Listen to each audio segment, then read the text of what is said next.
Hello everyone, সবাই কেমন আছো? আশা করছি ভালো আছো। আমার চ্যানেলে তোমাদের সবাইকে ওয়েলকাম জানিয়ে বিয়েবাড়ি পার্ট 2 নিয়ে চলে আসলাম। তো রেডি হয়ে নিয়েছি সুন্দর করে সাজুগুজু করে, আর রাস্তায় বেরিয়ে দেখলাম এখানে সবাই দাঁড়িয়েছিল। আর দেখো দাদাকে সঙ্গে নিয়ে বরযাত্রী যাওয়ার জন্য বেরিয়ে পড়েছি। দাদা কি বরলোকে কেমন লাগছে অবশ্যই কিন্তু কমেন্ট করে জানিও। যেহেতু অন্ধকারে বোঝা যাচ্ছে না, অবশ্যই তোমাদের আলোতে ভালো করে দেখাবো। আর এদিকে দেখো রাস্তাতে সবাই বন্ধুরা মিলে নাচানাচি করছিল, দাদাও খুব নাচছে।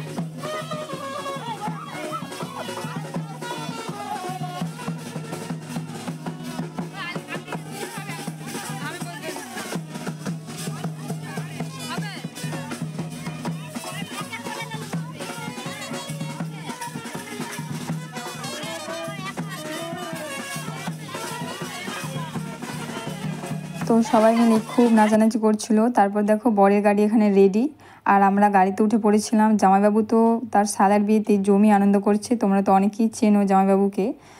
চলো এবার আমরা যাই, আর ওরা তো পেছনে আসবে আনন্দ করতে করতে। আমাদের বরযাত্রী যাওয়ার জন্য মারুতি হয়েছিল অনেকগুলো, তো আমরা গাড়িতে করে সবাই মিলে আনন্দ করতে করতে যাব।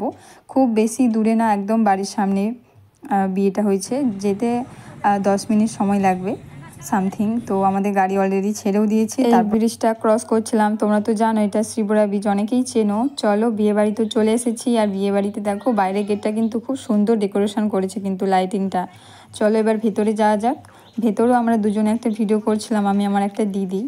খুব সুন্দর মানে লাইটিংটা লাগছে রাস্তাটা, তাই ভাবলাম যে একটা ভিডিও করি আর তোমার সাথেও শেয়ার করি। তারপর ফাইনালি ভেতরে চলে গিয়েছি, আর আমার দাদা বর লুকে একদম এন্ট্রি নিয়ে নিয়েছে। আর এখানে দেখো কীরকম জমিয়ে নাচ করছে, সবাই ডান্স করছে। মেয়ের বাড়িরও সবাই খুব নাচানাচি করছিল, সাথে আমার দাদার বন্ধুরা তো একদমই হাল ছাড়েনি। আর তারপর বরণ হবে। চলো বরণের পর আরও কিছু ইন্টারেস্টিং জিনিস তোমাদের সাথে শেয়ার করব। এখানে দেখো বরণ হচ্ছিল, দাদার শাশুড়ি বরণ করছিল, আর সাথে নিতবরও ছিল, কিন্তু নিতবর এত ছোট যে দেখা যায়নি। ভেতরে যেটা হচ্ছে সেটা একবার তোমার সাথে শেয়ার করি, তোমরা একবার দেখতে থাকো। জাস্ট কতটা আমরা নাচানাচি করেছি দেখে নাও।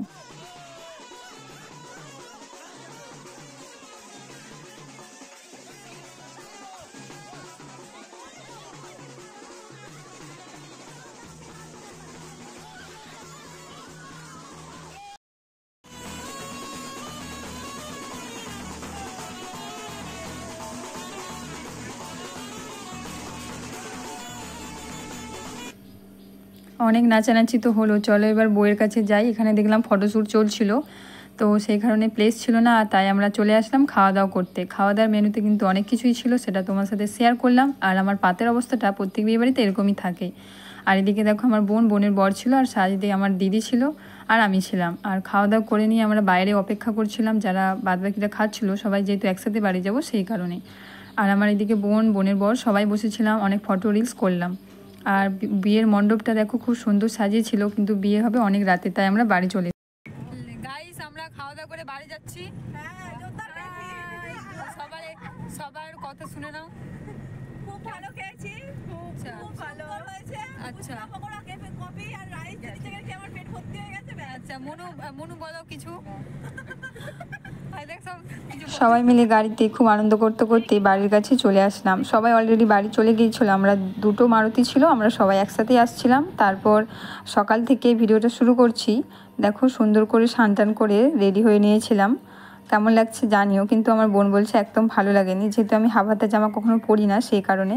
আর বোনকে বললাম হাই করতেও, ফোন দেখতেই ব্যস্ত, তো সেই কারণে আমি চেঞ্জ করে নিয়েছি, এই ড্রেসটা পরলাম। তারপর খেতে আসছিলাম প্যান্ডেলে, আর বোনের সাথে ভিডিও বানাচ্ছিলাম বলে বোন রেগেছিল, খুব হাসাহাসি করছিলাম। আর এটা সামনে ঠাকুমা আসছিল, তো খেতে বসেছি। দেখো মেনুতে অনেক কিছুই ছিল, সামনে কয়েকটা ভাগ্নি বসেছিল, আমার বোন ছিল, আমি ছিলাম, ঠাম্মি। তো খাওয়া দাওয়া করে চলে এসেছি ঘরেতে। এখানে এসে বৌদির জন্য দুধে আলতার ব্যবস্থা করছিলাম। তারপর বৌদি আর দাদা আসছে শুনে আমরা রাস্তায় দাঁড়িয়েছিলাম। তারপর অনেকক্ষণ অপেক্ষা করার পর ফাইনালি দাদা আর বৌদি আসলো। আর আমাদের বাড়িটা যেহেতু ভেতরে, সেই কারণে এখান থেকে হেঁটে হেঁটে ভেতরে যাবে। আর খই ফেলাতে যে বাঙালি রিচুয়ালসগুলো থাকে সেগুলোই করছিল। চলো সেটাই তোমার সাথে আমি শেয়ার করছিলাম। আমি একটু তোমাদের সাথে ভালোভাবে শেয়ার করার জন্য সামনে গিয়ে ভিডিওটা করছিলাম। তারপর বাড়ির কাছে চলে আসলাম, আর এখানে এসে কাকিমা মানে দাদার যে মা, সেই বরণ করবে তার বৌমাকে। তো এখানে সেই বরণ চলছিল, আর এতটা রোদ গরম ছিল যে ছাতা নিয়ে আমার মা দাঁড়িয়েছিল। তারপর এখানে বরণ হচ্ছিল আর সাইডে আমার দাদারা আর জামাইবাবু মিলে সবাই খুব নাচানাচি করছিল। আর আমাকে তো ডাকছিল, বাট আমি একদমই যেতে পারিনি, যেহেতু আমি একটা সাইডে দাঁড়িয়েছিলাম রোদের জন্য। সে কারণে দেখো জামাইবু কেমন নাচানাচি করছিল, মানে জামাইবু সালার বিয়েতে জমিয়ে নেচেছে, কেউ নাচুক আর নাই নাচুক, তো ওখানে সবাই দাঁড়িয়েছিল। এরপর বৌদি ঘরে ঢুকবে, তো আমি বৌদির জন্য দুধে আলতার ব্যবস্থা করলাম, তোমাদের তো দেখালাম, তো সেটাই তোমরা একবার দেখে নাও কেমনভাবে করেছি।